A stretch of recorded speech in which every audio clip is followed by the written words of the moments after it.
ഇന്ന് കടലൊക്കെ കൂടുതലായ കാരണം ഞങ്ങൾ കരിമീൻ പിടിക്കാൻ പോവാം. കരിമീൻ കിട്ടുമെന്ന് അറിയില്ല. അതിനുവേണ്ടി തീറ്റ ഉണ്ടാക്കുന്നത് കുറച്ച് മൈദ, വേറെ സ്പെഷ്യലായിട്ടൊന്നും ഇല്ല. കുറച്ച് മൈദ ചേർക്കുന്നുണ്ട്, പിന്നെ അതേപോലെ അതിൽ സ്വല്പം മഞ്ഞൾപ്പൊടി. ഇത് രണ്ടും മാത്രമേ എടുക്കണുള്ളൂ. ഇത് നന്നായി ഒന്ന് മിക്സ് ചെയ്യുക. മിക്സ് ചെയ്തിട്ട് കുറച്ച് വെള്ളം ചേർക്കും. വെള്ളം ചേർത്ത് മിക്സ് ചെയ്തിട്ട് ഇതിങ്ങനെ ആക്കി വാഴയിൽ വെച്ചിട്ട് ഒന്ന് ചൂടാക്കി എടുക്കും, ചെറുതായിട്ട് അട ചൂടണ പോലെ.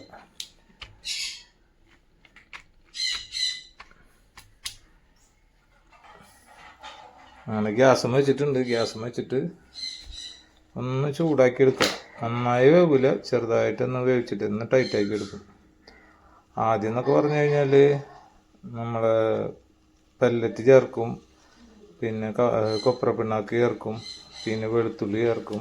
അങ്ങനെയൊക്കെ ചേർക്കാറുണ്ട് നല്ല സ്മെല്ലിന് വേണ്ടിയിട്ട്. ഇപ്പം ഒന്നും ചേർക്കണില്ല, വെറുതെ മൈദ മഞ്ഞപ്പൊടി മാത്രമേ എടുക്കണുള്ളൂ കേട്ടോ.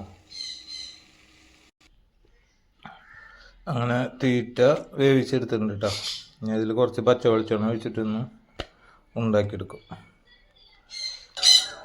അപ്പോൾ കരിമീൻ പിടിക്കാനുള്ള തീറ്റനെ ഇങ്ങനെ ആക്കിയെടുത്തിട്ടുണ്ട് കേട്ടോ. പിന്നെ നമ്മളെ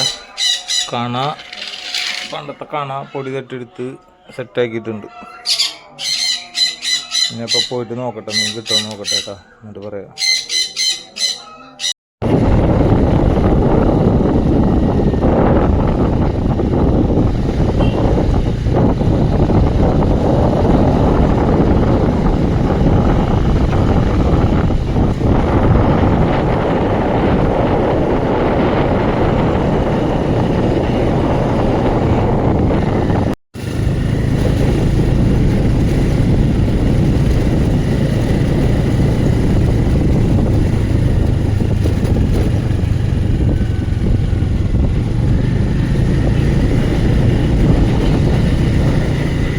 അപ്പോൾ നമ്മളെ സ്പോട്ടിലെത്തി. ഫസ്റ്റത്തെ കരിമീൻ കിട്ടിയിട്ടാ. കരിമീൻ കുത്തുന്നുണ്ട്, മഴ പെയ്താലും കരിമീൻ കിട്ടുന്നുണ്ട് കേട്ടോ. നമ്മൾ ഫസ്റ്റത്തെ സ്പോട്ടിൽ നിന്ന് ഒന്ന്. ഇനി എത്ര എണ്ണം കിട്ടുന്ന അവസാനം കാണിച്ചു തരാം കേട്ടോ. അങ്ങനെ അടുത്ത കരിമീനും കിട്ടിയിട്ടുണ്ട് കേട്ടോ. അധികം വലിപ്പമില്ല, ഒക്കെ മീഡിയങ്ങൾ.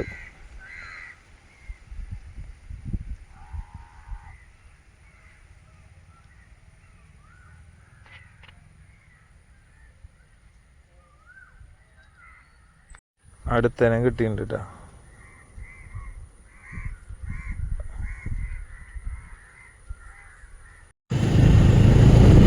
ഞങ്ങൾ നിർത്തി പോകുന്നു കേട്ടോ.